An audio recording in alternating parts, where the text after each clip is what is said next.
Magandang araw ho sa inyong lahat mga kababayan. Ako si JDB, ang inyong abaglingkod. Pag-usapan natin naman ngayon itong inaakusa ngayon kay PBBM na ikaw pala ay meron ka ding gentleman's agreement or sumang-ayon ka rin dun sa gentleman's agreement. Ano po bang nilalaman ng gentleman's agreement? Well, according nga po dito kay Daddy Diggs, ang gentleman's agreement ay status quo.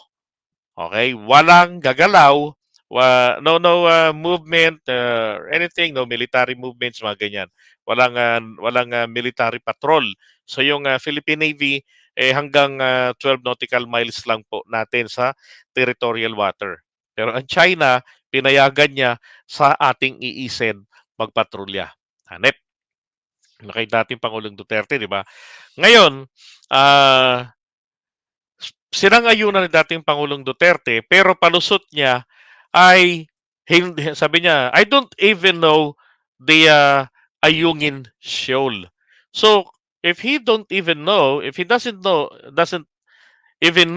Ayungin Shoal, so this is tantamount to no knowledge about the BRP Sierra Madre. Hello, for 6 years na naging presidente, hindi ka na-brief, hindi mo alam ang BRP Sierra Madre na nandoon, nakatungtong doon sa submerged feature, di ba, na Ayungin Shoal. Na talagang gustong-gustong makuha ng China para makumpleto nilang mabakuran ito pong Recto Bank, 'di ba? Ngayon, ang sinasabi nila, etong si PBBM, kasi ang nagsalita naman na po nito, eto na mismong ano ng China, ah, Mao Ning, si Mao Ning. Sabi rito ha, tanong rito ng Global Times, Philippine President Ferdinand Marcos Jr. recently said he was horrified to learn of gentleman's agreement between Duterte administration in China on Renai Jiao, yung ayungin. And would you ask for clarification regarding the agreement? He also said that he is willing to maintain contact with China and all levels to ease tensions with every effort. What China's comment? Okay. Sinabi nila rito na first and foremost, sabi niya, I want to stress that Rena Jiao and is part of China's Nansha Qingdao and China's indisputable cha-cha-cha, ganyan. Now, China committed to, di ba? Now, sabi rito, uh, the reason behind the current situation daw dyan sa Ayungin Shoal ay napakalinaw. Unang-una, ang Pilipinas daw po kasi, eh, hindi natin inaalis etong lumang barko sa Ayungin Shoal. Pangalawa, itinatanggi po ng ating gobyerno ang gentleman's agreement with China under Duterte. Okay? So meron. Now, pero hindi naman yan ang isyung pinag-uusapan natin ngayon. Now, sabi niya rito, under the Duterte administration, and has repeatedly infringed on China's sovereignty in those waters and made provocations. Ito ngayon yung kay PBBM. Ano po ang participation naman ni PBBM dito?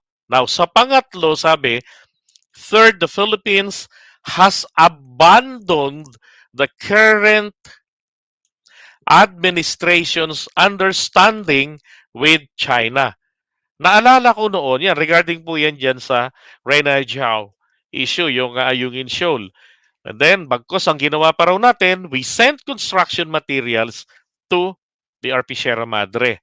Yan, for a large-scale repair and reinforcement in an attempt to permanently occupy Rena Jiao. Talaga naman gusto nating i-permanente na dahil lang sa loob naman yan ng iised natin. Sila nga ang squatter doon, sabi nga ni Gibo. Now, sinasabi rito, balikan natin, si PBBM daw po, this current administration has a MOU, yung Mutual of Understanding with China. Ano yon? Status quo na naman. Okay. Kailan po ba kasi yan lumutang? Naalala ko lang kasi, way back January last year, ito pong si BBM ay nagpunta. Yan ang kauna-unahang bansang pinuntahan niya China noong 2023. Tapos nagkaroon sila ng mga kasunduan to ease tensions in the West Philippine Sea, 'di ba? At ang inaano nila ah, yung status quo. Okay?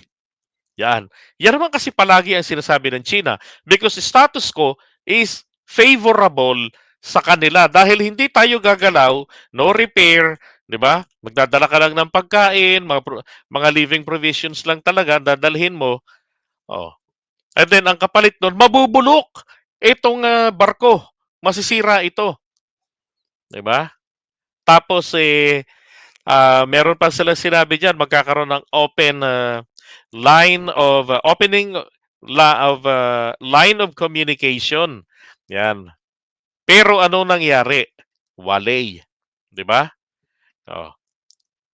Si PBBM pagdating ng April, no, nakita niya na repeatedly hinaharas pa rin ang ating mga mangingisda.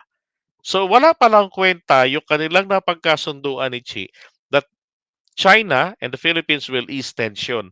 Yun pala, madali na pong i-analyze eh. PBBM realized na ito pala nga understanding na aking napasok sa kanila, kailangang pabayaan, huwag pagmalasakitan ang BRP Sierra Madre. At ang eventual na katumbas nito ay tuluyang makuha ng China ang Ayungin Shoal o yung Renai Chao. Di ba? Now, ano po bang pinagkaiba ng agreement sa understanding? Okay.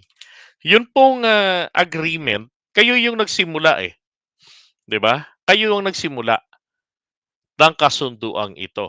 Ito namang understanding, kumbaga, it is already existing.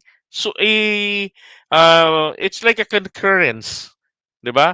Na, sige, sang-ayunan mo na lang kasi nandyan na yan.